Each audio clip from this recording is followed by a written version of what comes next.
Hello everyone, this video is designed to show you how you might go about achieving a perfect 20-mark answer as part of your AQA A-Level Geography exams. You'll find 20-mark answers in each of the sections that you opt to answer, so it's good practice to have a really good go at perfecting your technique. So the first thing that's important to note about 20-mark answers is that they are examining both AO1 and AO2. AO stands for Assessment Objective. So in this case, and in the case of 20-mark answers, they're marking you both on Assessment Objective 1 and 2. These have equal weighting in a 20-mark question, i.e. you get 10 marks for AO1 and 10 marks for AO2. So understanding the difference between the two of these is really key in helping you to achieve full marks or near as perfect an answer as possible. So when we talk about AO1, we're thinking about the knowledge and understanding of places, environments, concepts, processes, and what we call interactions at a variety of scales. AO1 is a really fancy way of saying, well, are you able to pick up the key words in the question and do you know what they mean? Are you able to explore these and expand them a bit? Are you able to start backing up your ideas and the arguments and the themes of the question with case study detail? So that's place-specific example. And are you able to talk about what it was maybe like 10 years ago, 20 years ago? Could you perhaps make predictions for the future? That's a bit different in some ways then to the AO2. So AO2 then is making sure you can apply that knowledge to different contexts.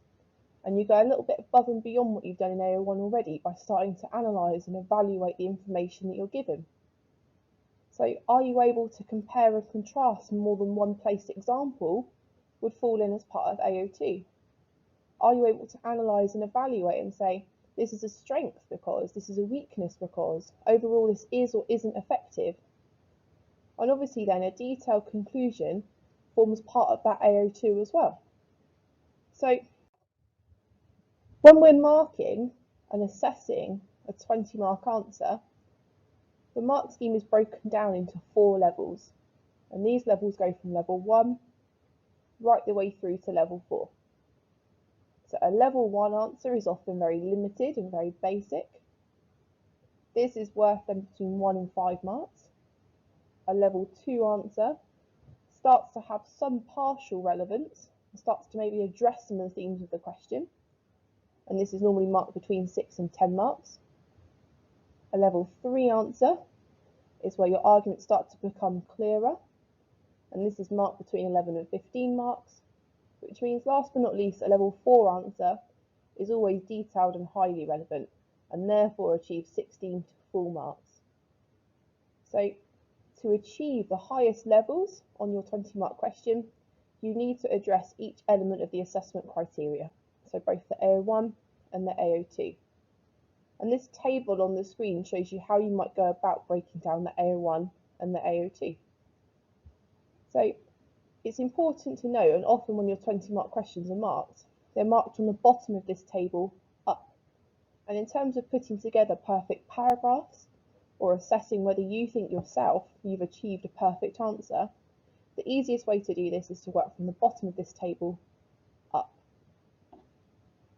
So if we stick with the theme of working from the bottom of this grid towards the top, the first sort of component of a really good 20-mark answer is an awareness then of scale and what we call temporal change. That means change over time.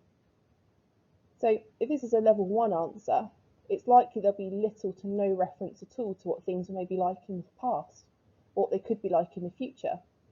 Whereas if we're moving towards a level 3 and a level 4 answer here, have you made reference to key dates? For example, in urban policy, have you talked about what time these sorts of changes came about? Are you able to compare maybe in your coast case studies what things are like in the present day? Are you able to predict what that change might look like in the future? Or even how things have changed from the past?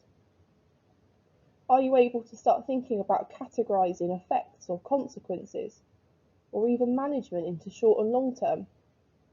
Have you thought about possible future implications? Are you able to make reference to whether things are on a local, a national or an international scale? That's probably the easiest way of achieving this area of AO1. So often you do this within your writing very limited without even knowing that you've done it. To build on that then, and to fit quite nicely with scale, is your knowledge and understanding of concepts and processes. When we're saying concepts and processes, the easiest way to spot these is to take a highlighter to the question. What are the key words or the key themes in the question? Are you able to define them and say what they mean? And if you can do that, you'll start to move into that level 2 bracket. Could you go a bit beyond them and say, well, what influences them? Can you add more to that definition about what you know about these? That'll push you towards that level 3. And then can you start to link processes together? Is there a way that you can link key themes? A good way to practice doing this is to write down a topic in the middle of a piece of paper and to annotate what for you were the biggest themes of that topic. Are you able to draw lines between certain words that link together? That's a good way to practice and sort of an early revision technique I would use if I was starting to sort of prepare myself for 20-mark questions.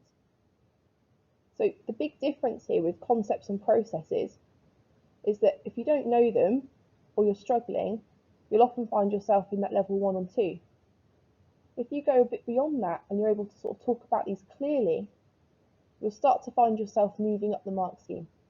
Hence, good practice could be, in an introduction, to define the key words of the question, to ensure that you're already starting to get your foot on this area of the mark scheme. To link with your concepts and processes, understanding of place and environments is a nice way of saying, well, have you got case study examples? Are the examples appropriate? For example, is the case study that you're using actually going to help you address the key word of the question? Does it do what the question is calling for? Think about it before you write it down and include it in an answer.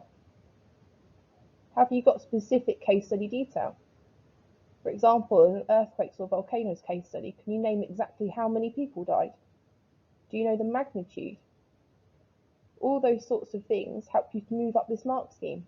Often if something's limited, you might say things like lots of people died versus generally clear and relevant when you're able to give a specific figure. And have you explored your case study detail? Have you done something with it? By doing something with it, it's not just tagging it on at an end of a sentence or putting it in randomly in a paragraph. It's now starting to explain it a little bit. So this means that. This was a consequence of. As part of the process of X, this can be seen in my case study where. So knowledge and understanding of place environments is quite a good way and quite a nice way of sort of getting some marks on the board. However, this could be quite basic if just one example is used, okay? And in the context of one example, you're quite often addressing AO1. To achieve the AO2 mark for case study detail, if we put it in its simple terms, is to address more than one example. Notice this area of AO2 says, well, links between knowledge and understanding in different contexts. So for example, do you have 2 case studies that would address the key theme of the question? We think back to hazards. Do you have an example maybe in a high-income country or a low-income country? Or if you're addressing maybe in contemporary urban environments, the difference in urban policy. Do you have examples from across the different years or governments that may well help you illustrate what you're trying to do in the question?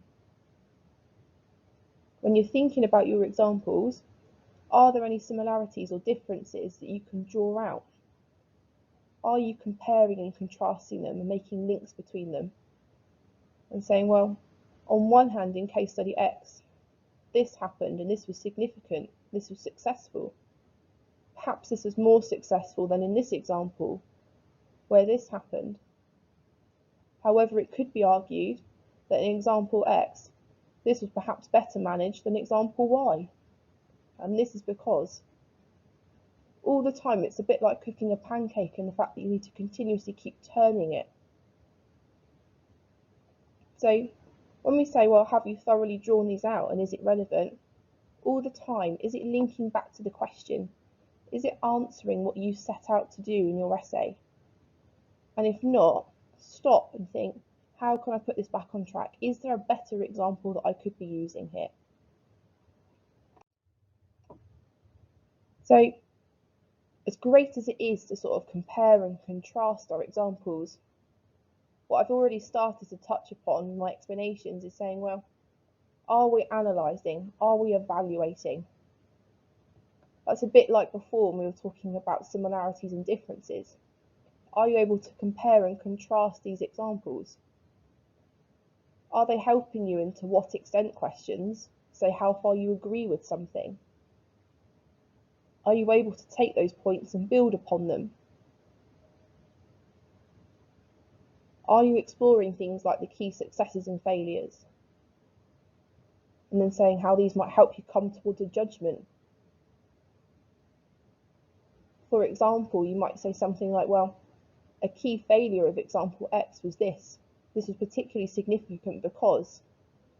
However, in example Y, this was done better because. Ultimately, this agrees or disagrees with the statement because. So, taking all of this into consideration, the final element of AO2 to address then would be having an evaluative conclusion. Notice the difference here again between level 1 on the far right hand side and level 4 then on the left. So a limited conclusion could be 1 or 2 sentences that just put on the end of your argument, versus a detailed conclusion here, which would be a good paragraph. The signs of a good conclusion would be that you're able to reach a judgment. Are you sitting on the fence? Have you kept it very balanced and therefore not really said if you agree or disagree, or if the evidence ultimately supports or rejects the statement? Remember that it doesn't necessarily have to be your own opinion, you just need to be able to argue strongly either for or against here. Any judgments that you've made in your conclusion, are you able to back them up with evidence and support them with reasoning? By doing that, again, you're exploring your own judgment, you're incorporating elements of analysis. It shows that you have a really firm understanding. And that firm understanding is perhaps the biggest element of level 4 when we talk about the most detailed conclusions. So ultimately, the final question at the end of your answer when you sit back and reflect on what you've written should be, is it detailed? Is it relevant? And am I addressing the question? So if we look at these all together, as I've said, good practice may be to work from the bottom of this grid to the top. There is a very good balance then between the AO1 and the 2, and the fact that they're both equal weighted shows you that to achieve the most amount of marks and to have that near perfect answer, you must be hitting each one of these 6 elements within your answer. A good way to check this would be to get 6 colours out. Are you able to highlight scale and change in one colour, concepts in another, place in another, links, analysis, conclusion? Is there a particular colour that you haven't got enough of in your answer? That perhaps might be a good place to start working on perfecting your 20-mark answers. So I hope this video has helped in showing you sort of some of the questions that you might ask yourself as a geographer when going about writing your 20-mark answers. And if you've got questions, go and see your geography teacher and ask them about specific elements.